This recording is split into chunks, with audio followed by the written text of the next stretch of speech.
gentlemen, good afternoon, and welcome to Massimo's third quarter 2024 earnings conference call. The company's press release is available at www.massimo.com.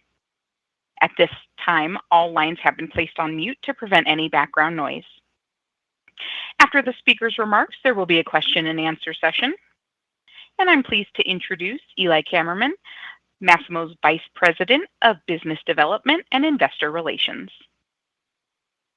Hello, everyone. Joining me today are Interim CEO Michelle Brennan, COO Bilal Muhsin, and Executive Vice President and Chief Financial Officer Micah Young. This call will contain forward-looking statements which reflect management's current judgment, including certain of our expectations regarding fiscal year 2024 and 2025 financial performance.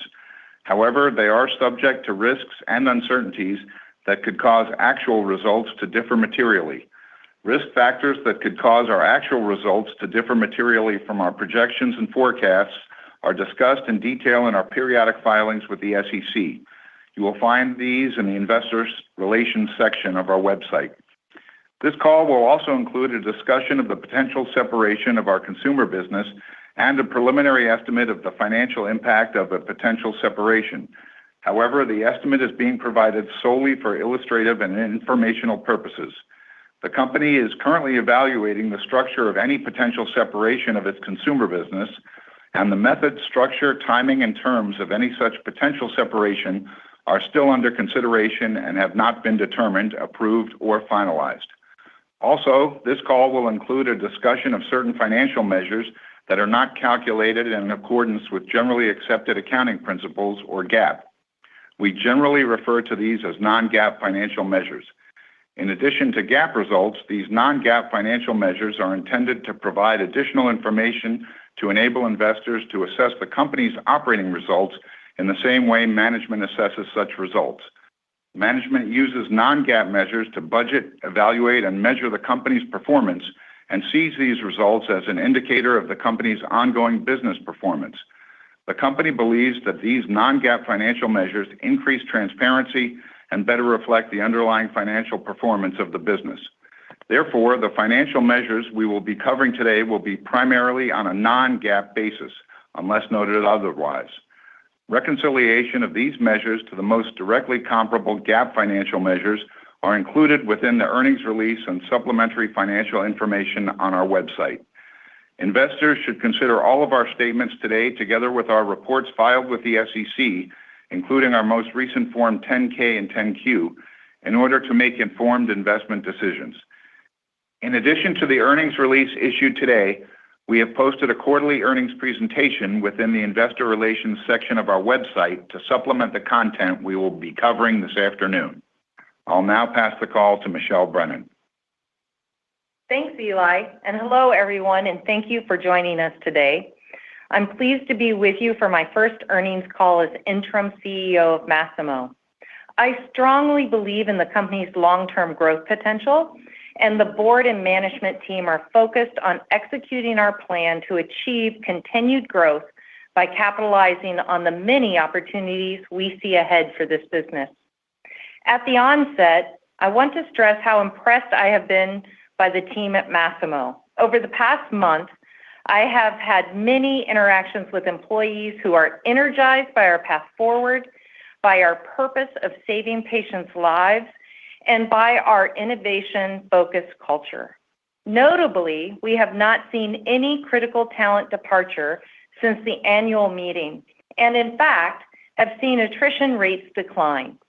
With such a strong team, there is no limit to what we can accomplish today and in the future. We have a lot to cover today, so let's jump right in. I'm going to touch on a number of governance, strategic, and corporate updates. Then Micah will dive into the financials and cover some near-term plans and areas of priority, specifically around our margin improvement initiatives. We will then turn to Q&A, and Bilal will join us to answer your questions.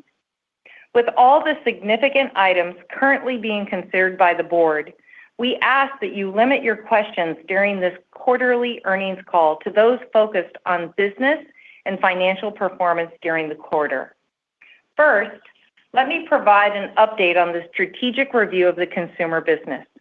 As we previously announced, the board has engaged Centerview Partners and Morgan Stanley as our financial advisors and Sullivan & Cromwell as a legal advisor to evaluate strategic alternatives for our consumer business. We will provide updates to the market when appropriate, but we want to assure you that this process is fully underway and we are focused on delivering the best outcomes for our shareholders. Next, our review of the product portfolio and R&D projects is ongoing. But the headline is that we have excellent opportunities for growth and are laser focused on ensuring we allocate resources to those areas that will drive the greatest return.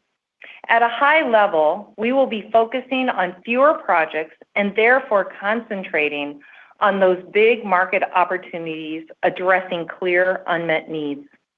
As part of this effort of refocusing the organization, we have also found areas to reduce spending that are not contributing to our long-term growth objectives. However, let me be clear, as we refocus Massimo to capitalize on the long-term growth opportunities in front of us, improved margins will be the output of our efforts, not the input. We are not going to make short-term cuts at the expense of long-term growth. Finally, regarding leadership, in terms of the board, as you recently saw, we have expanded to 8 directors and added Tim Scannell and Wendy Lane. Tim's background leading highly successful commercial organizations in medtech and Wendy's vast experience overseeing corporate governance and changes and serving in board leadership roles will both be highly additive as we refocus the organization. Tim and Wendy have hit the ground running, and we are excited about what they bring to the boardroom. Let me also provide a brief update on the CEO succession process. As you know, Joe Kiani was not reelected to the board at the annual meeting and is no longer CEO. Given the various related matters described in our 8Ks and 10Q, including litigation, we are not going to comment further on this matter. I've been very clear that my intention is to guide the company through this initial transition period until a permanent CEO is found, and then continue to focus on contributing as a member of the board for the long term. I'm not going to commit to the exact timing of the search process, but I can say that getting a permanent CEO in place is a top priority for the board. We have Korn Ferry assisting us, and the board is already meeting with excellent candidates. We will do everything we can on our end to keep our foot on the gas during this process, while of course ensuring that the candidate we ultimately select is the absolute best choice for the organization. And now I'll turn the floor over to Micah to dive into the financials for the quarter. Thank you, Michelle, and good afternoon, everyone. For the third quarter, our healthcare revenues were $343 million, which is near the top end of our guidance range and represented 12% growth versus last year. We saw strong growth in our consumable and service revenues, partially offset by a decline in capital equipment and other related products. Driver shipments for the third quarter were approximately 61,000 and were in line with our expectations. Non-healthcare revenues were $161 million, which was near the low end of our guidance range and represented a 6% decline versus the prior year. This business continues to be affected by the weakening environment for luxury consumer purchases, as well as slowness in the housing market, which affects product installations and upgrades. Now moving down the P&L. For the third quarter, our consolidated non-GAAP gross margin was 54%, which included gross margins of 62.9% for healthcare and 34.6% for non-healthcare.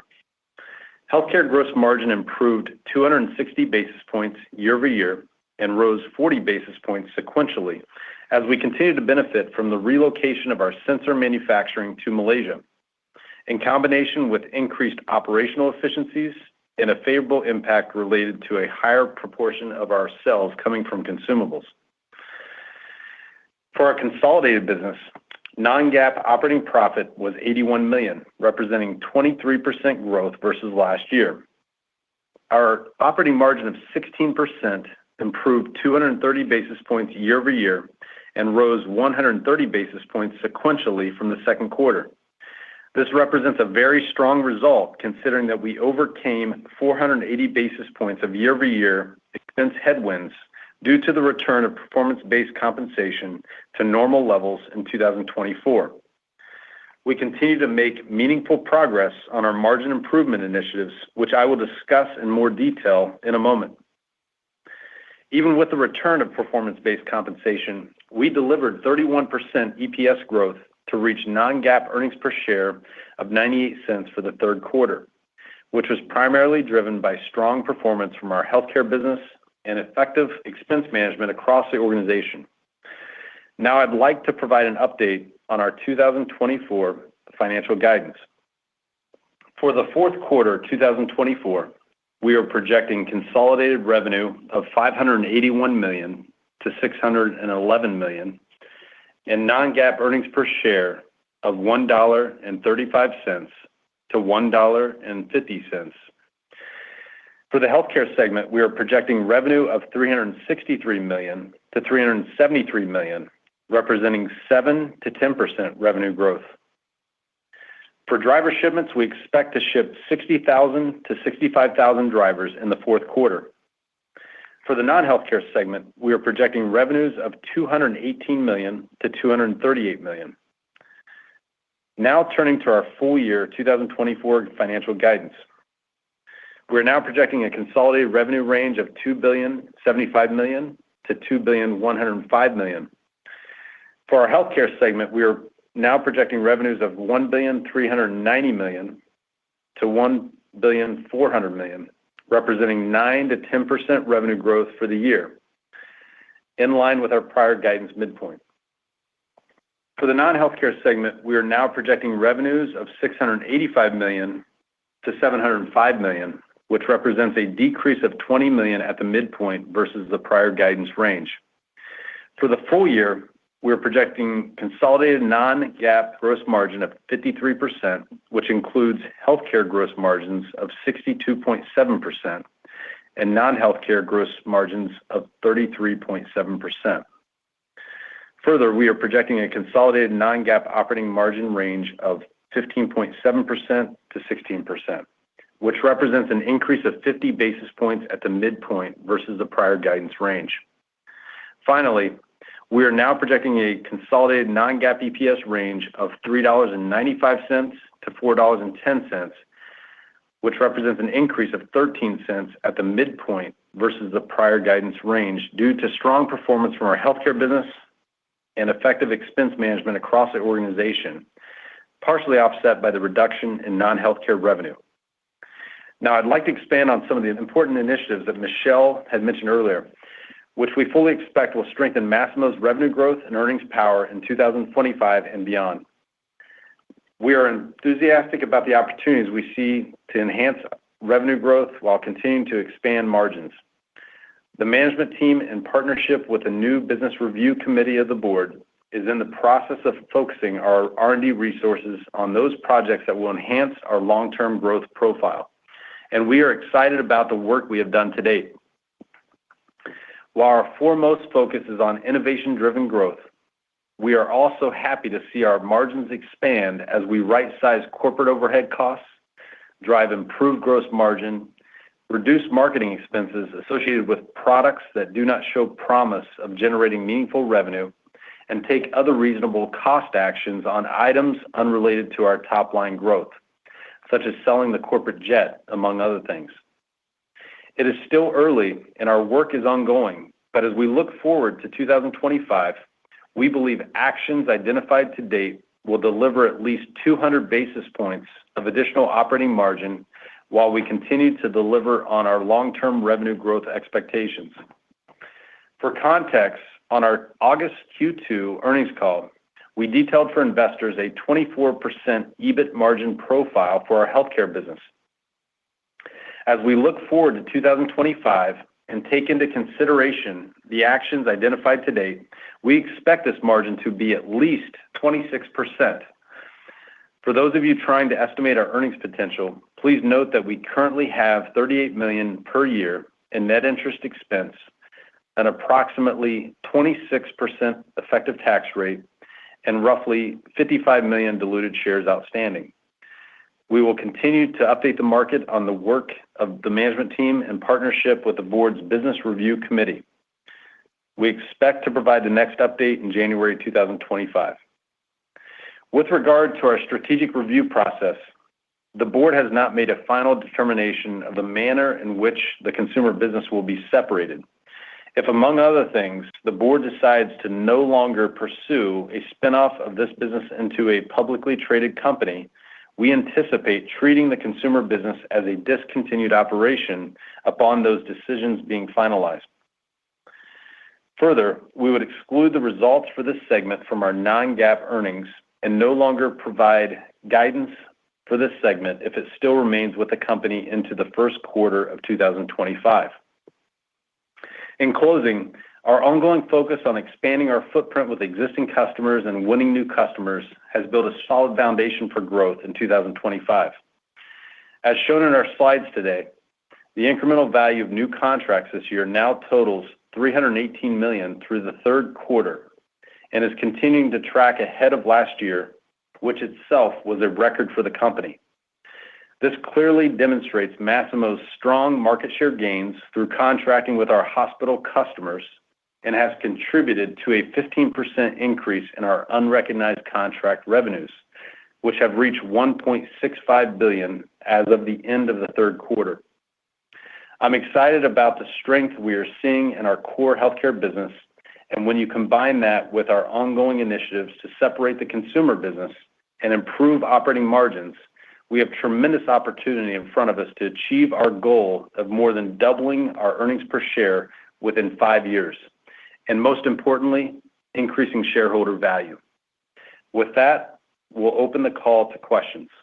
Operator? Thank you.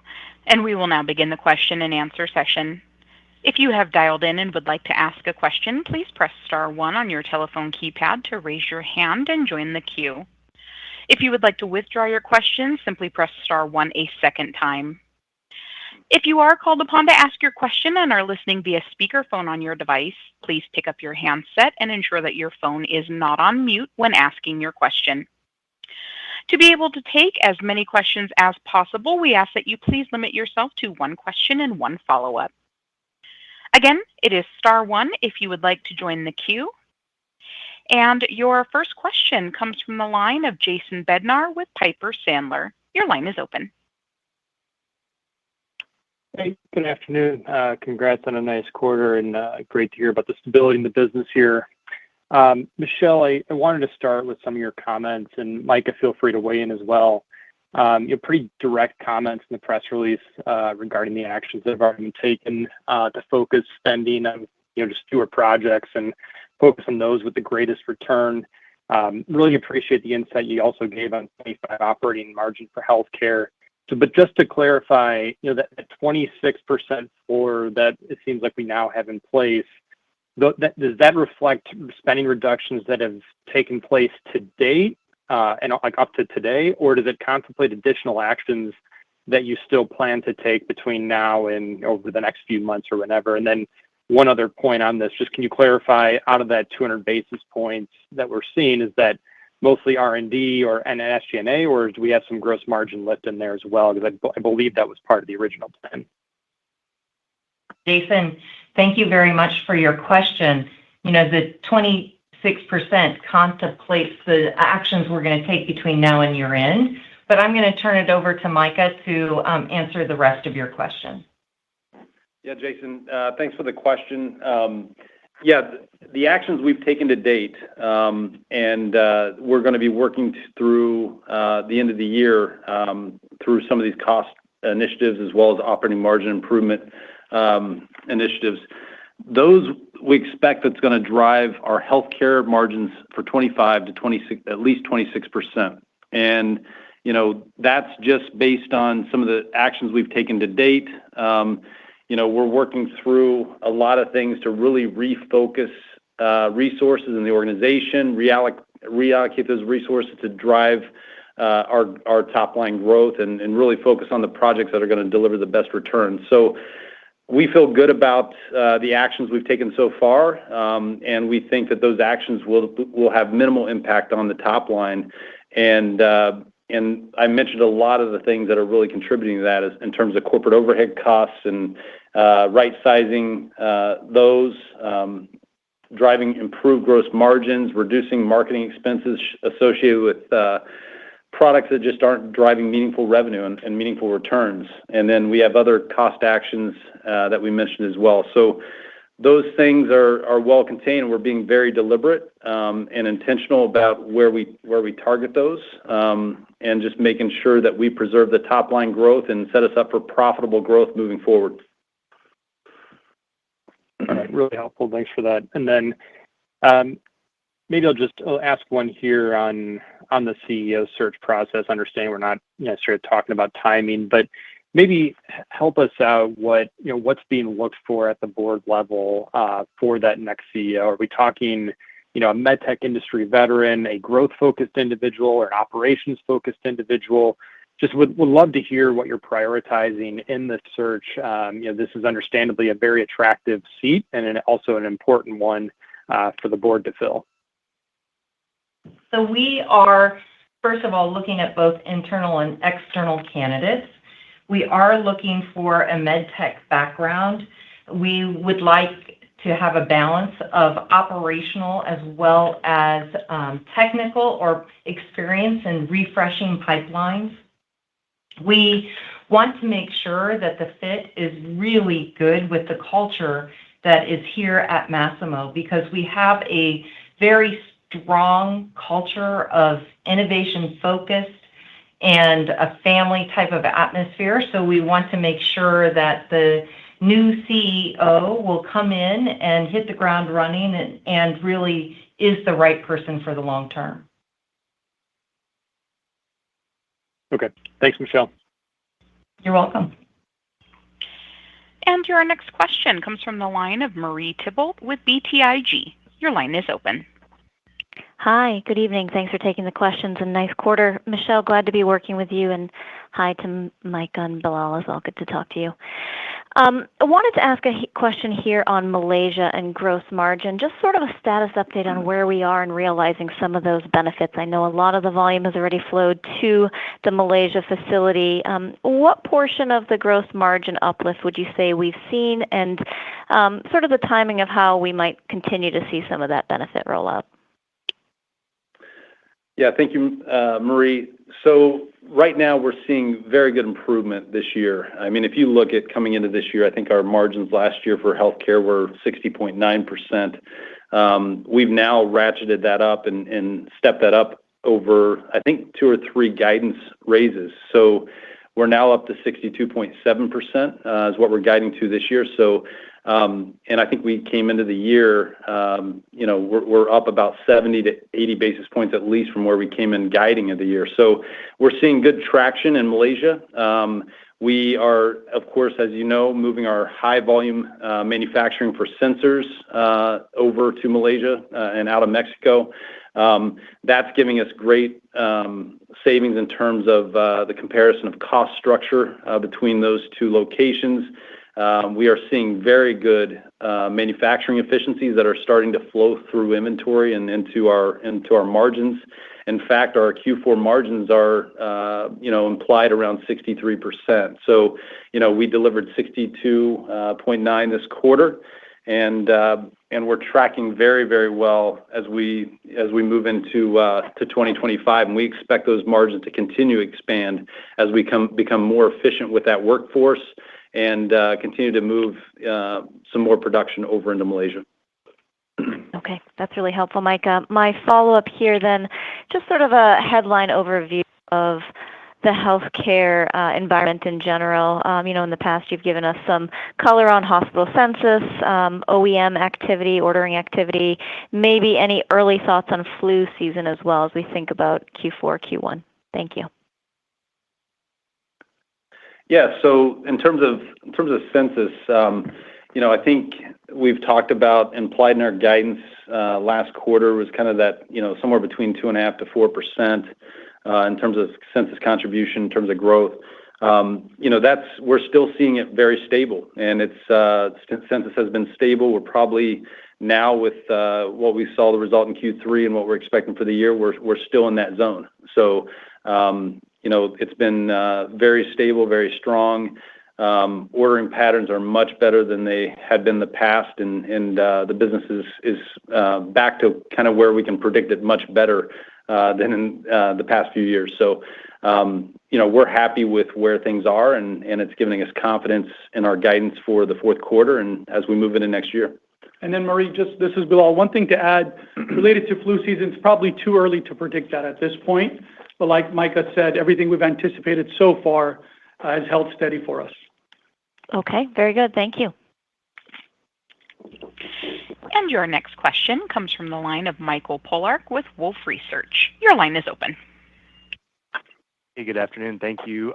I'm wondering if you might be willing to share a product or two or three that the organization's de-emphasizing here, just to put a little more meat on the bone around how you're perceiving these opportunities as you review the broader portfolio and look to drive efficiencies.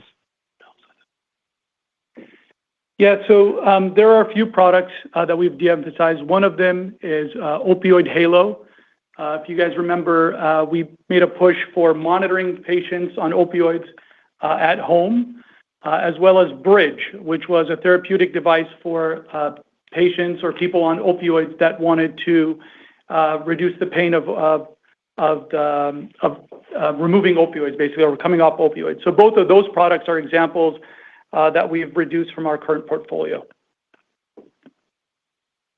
Michael, I would also add is we had some feasibility studies that were being done on non-invasive monitoring of cancer, bilirubin, and diabetes. And we really have felt like we had not made the progress we would expect to bring those products to market. So we have also discontinued those. Helpful. Thank you. And Mike, can I just add to that too?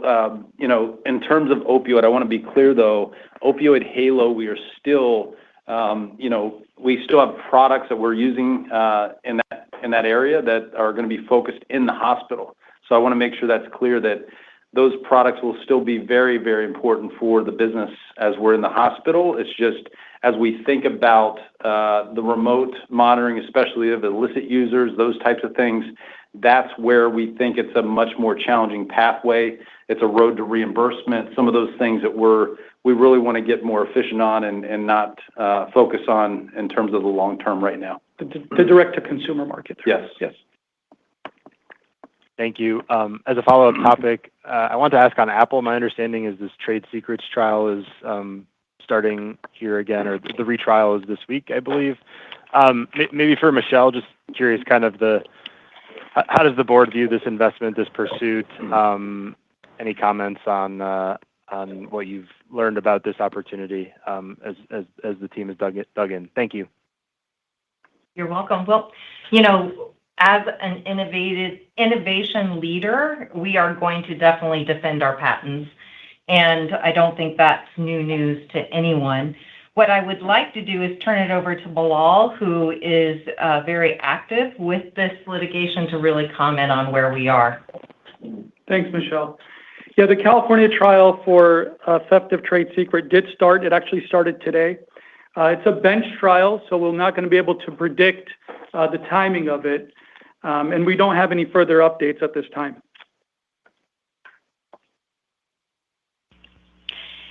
And your next question comes from the line of Rick Wise with Stifel. Your line is open. Thank you. Good afternoon, everybody.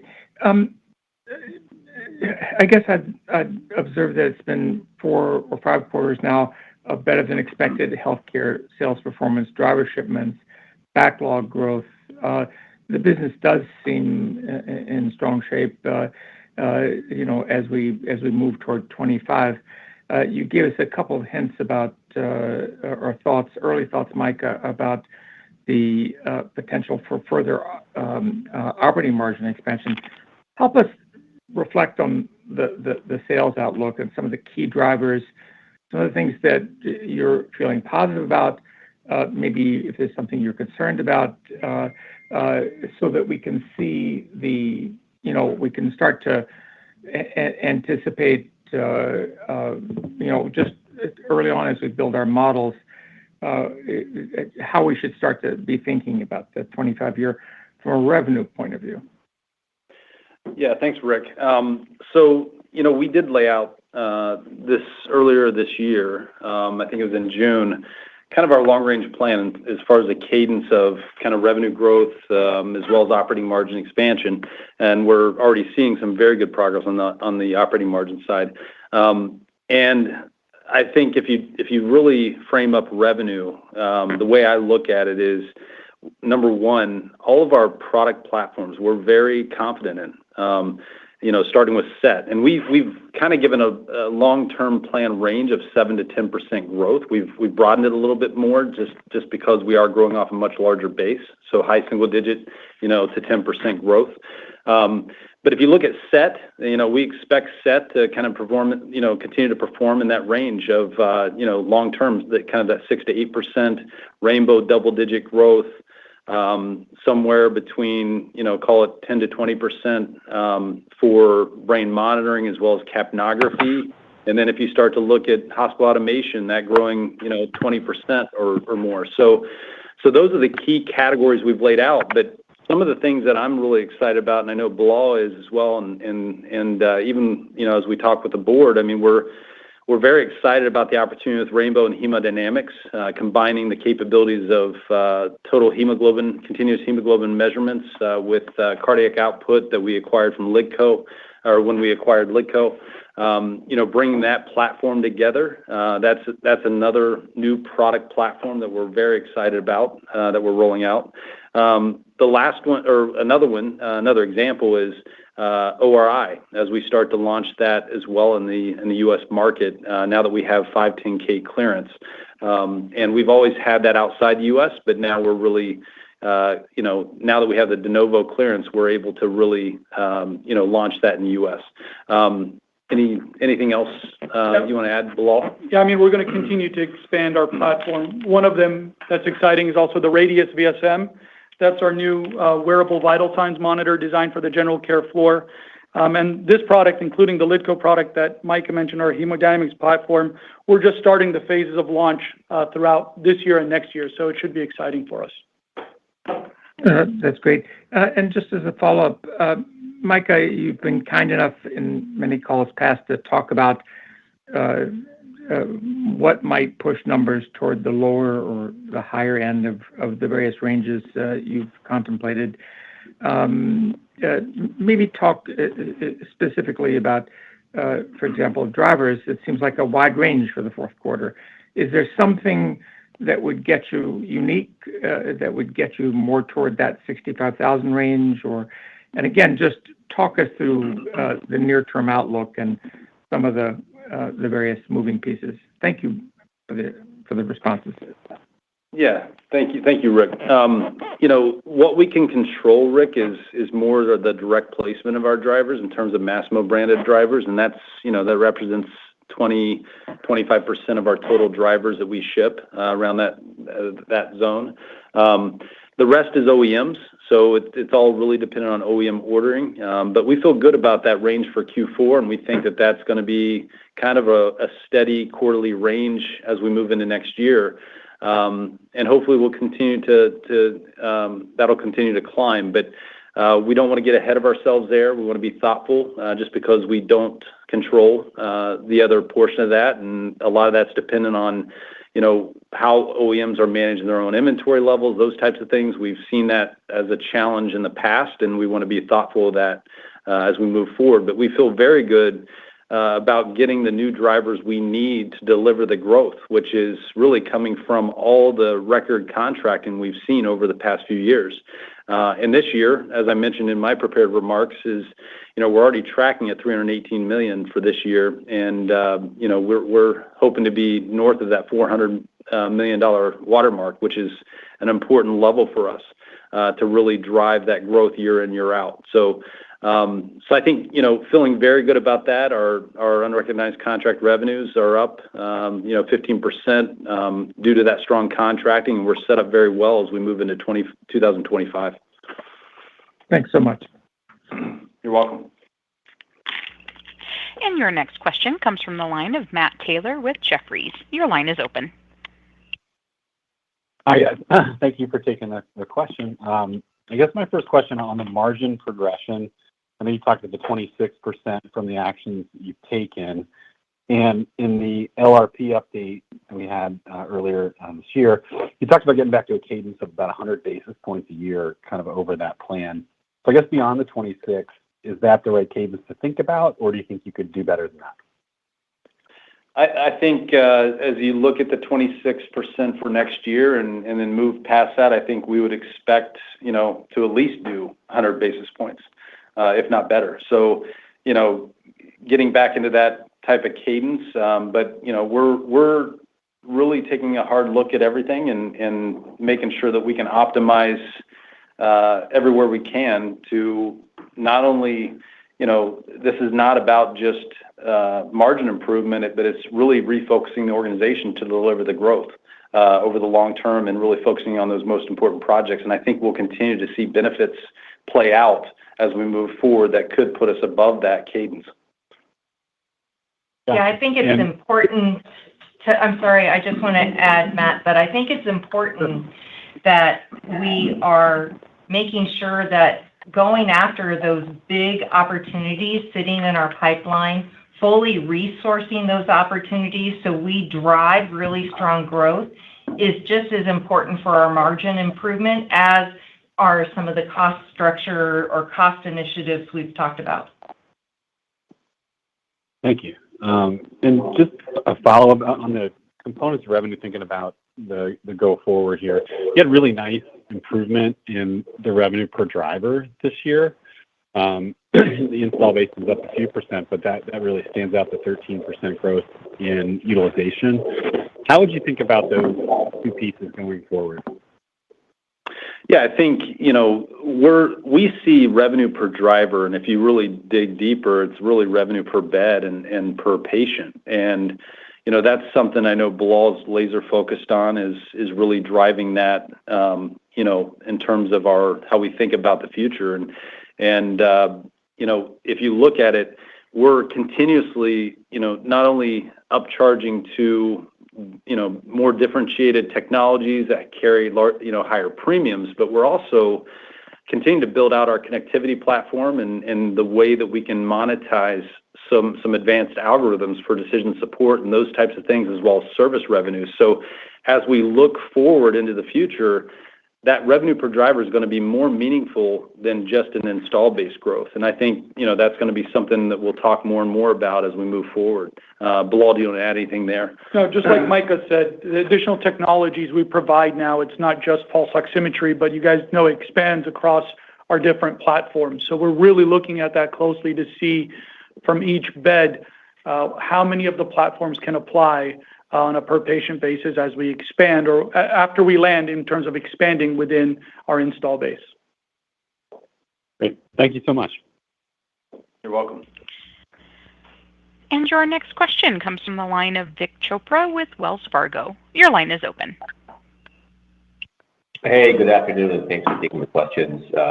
Bouncing around, so apologize if this has already been asked. But maybe just on your updated guidance, just talk about what gives you confidence in this new guidance range and what gets you to the top end versus the bottom end of your guidance, and I had a follow-up. Yeah, thanks, Vic. I'd say right now, I mean, we have a lot of opportunities in front of us in terms of the healthcare business. We expect to see very good strength in, for example, Rainbow platform in Q4 and also in brain monitoring. We're expecting some good growth there. In terms of what puts us at the high or low end, I think it's all really just going to be dependent on census at this point. We feel good about of course, the range, and the midpoint of the range is really reflective of the historical seasonality of the business, which, puts about 26.5% of revenues in the fourth quarter, and that's kind of where our guide is at the midpoint. So it's really going to be dependent on the census, how that moves in Q4. If it's a strong flu season, some of those things can contribute to the higher end of that range. But we're excited about finishing the year strong. We think that, by the end of the year, we're going to see very strong performance across all platforms that are in line with our growth targets, and that's going to set us up very well moving into next year. In terms of non-healthcare business, that's, consumer is a very difficult business to predict, but we have lowered the range at the midpoint, and now that range really reflects the historical seasonality. We've de-risked some of the headphone growth that we had in there and some of the core growth. And as we take a look at that, I think the midpoint of that guidance range is right there at 33%, which is our kind of the historical seasonality of that business. And if you look, that the decline in that business that started last year has been moderating throughout this year. And, we expect to see growth in the fourth quarter there. Got it. Thank you for that comprehensive answer. And just, as we look at our models for next year, maybe just talk about how you're thinking about the outlook for your end markets in 2025 and any potential headwinds and tailwinds for next year. Thank you. Yeah. Thank you, Vic. I'd say in the end markets, we have a very strong business that's really predicated around the install base, the large install base we have, but also our ability to generate revenue per driver. And a large amount of our revenue is being contracted this year. That's setting us up very well for growth into next year. So with the strength we're seeing in contracting, we're feeling very good heading next year into that end market for healthcare.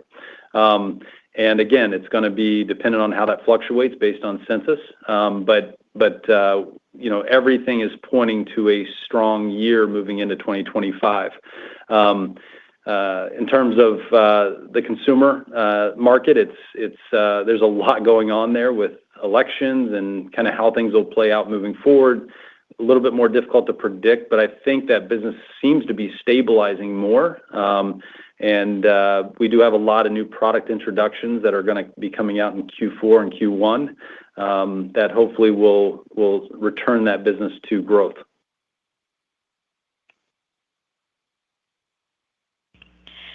And your next question comes from the line of Mike Matson with Needham. Your line is open. Yeah, thanks. So just want to ask one on the Malaysian sensor production. So, as we get through the end of the year here, how much of that is completed and to what degree is that going to continue to be a benefit to margins in 2025? Yeah. Thank you for that question, Mike. If you look at kind of where we are, especially as we exit this year, majority of our high volume sensors will be manufactured in Malaysia as we exit. We made a lot of progress this year that's going to carry in some margin expansion in the next year. If we look at what's next, it's going to be moving into some other categories like disposables. And if you think about capnography with our cannulas, that'll be some other products that we're in the process of working and moving over there. So all those things are going to give us good momentum into next year. And, it's still early. We have a lot of work to do to finalize the plans. But I would say, if you look at our long-term plan as we were trying to march towards 66%, we've already raised up towards 62.7% this year for the full year. And, that implied previously about 350 basis points of margin expansion over the course of 5 years. So if you average that out, you're looking at about 70 basis points per year. And I think we're feeling very good about the 70. And hopefully, we can maybe even improve that. But that's where we feel good about right now. Okay. Got it. And then just I think I know the answer to this, but I want to make sure I'm not assuming something incorrectly here. So for next year, you're talking about the 200 basis points of operating margin improvement. And that it sounds like it's coming from these cost initiatives, but does that also include this kind of underlying, improvement that you'd have in a normal year, just from leverage and other, other efforts? So in other words, that 100 basis points a year you're talking about in kind of a normal year is included in that 200, or would that be on top of that 200? Yes, it's included. So we've incorporated the gross margin expansion as well as some of the cost improvement initiatives we've put in place, and that's all incorporated into how we're thinking about getting to at least 26% next year. Okay, got it. And then finally, just on the consumer potential divestiture or separation, I know you had put some estimates out there previously. Are those still valid? And putting aside the interest expense, because that's obviously going to depend on how much you get for the business. Sorry, interest expense savings. Would the divestiture be accretive or dilutive to Massimo's EPS? Yeah, I think, Mike, the reason we're kind of putting that out there is so you can really kind of model the healthcare business, because, depending on what the board finalizes in terms of the decision, as I mentioned in prepared remarks, we would most likely move that into discontinued operations. So I'd say, really think about the 26% margins for the healthcare business, model in the interest expense there, and as well as the tax rate and also the share count. It'll give you a good estimate of how we're thinking about 2025. Okay, got it. Thank you. And your next question comes from the line of Jason Bedford with Raymond James. Your line is open. Thanks, and congrats on the progress here. I just have a few kind of follow-ups, a little random here, but just on the capital side, selling capital, it still seems a bit heavy from a growth perspective. Are you seeing any changes in the environment, and can I assume that most of this is still on the OEM side? Yeah, I believe most of that is on the OEM side, but when we're looking at our own capital, we're still seeing slowness in terms of capital purchases in hospitals, and we hope that starts to turn around for us next year. Jason, we think that's been a headwind for us all this year, but we think it's stabilizing. We're past the point of where we saw kind of a pullback in drivers that we were shipping to OEMs earlier this year, and that's been climbing sequentially as we move throughout this year, and it's going to set us up very well as we move into next year. So, what do you think the issue is? Meaning, hospitals seem flush with cash. I'm just kind of curious as to, and I assume it's not competitive. No, we don't believe it's competitive. We believe they've gone through a cycle with the way they manage capital, and as they come out of that right now, I think they're being very selective in terms of where they're using their capital. They've probably put on hold a few of the larger projects, think imaging and everything around that. So I think they're prioritizing those before they come back and replenish or update their monitoring solutions. We should see that start coming back next year, but I think it's a prioritization based on where they were and where they are today. That's helpful. Thank you. On revenue per driver, I think one of the components after utilization is price. And so if you could talk about just price, have you been able to take price over the last year? Yeah, I'd say, Jason, price is stable to positive. So, we continue to we have CPI clauses that are tied to the medical or the healthcare equipment index, and those are a part of our contracts. We do increase for that each year, and you do get some modest price out of that. Of course, we're also subject to where a lot of customers are under the GPO contracting. So that gives you somewhat of a ceiling there over time, but we do see some prices stable to modest improvement each year. Okay. And then just last for me, I feel like I have to ask it. Is there anything assumed in the fourth quarter guidance for disruption from hurricanes or IV solutions? No, nothing's, we don't have anything in there in terms of, we don't see any disruption in terms of with our business and revenue for the fourth quarter. Fair enough. Thank you. Thank you. And ladies and gentlemen, this concludes today's conference call, and we thank you for your participation. You may now disconnect.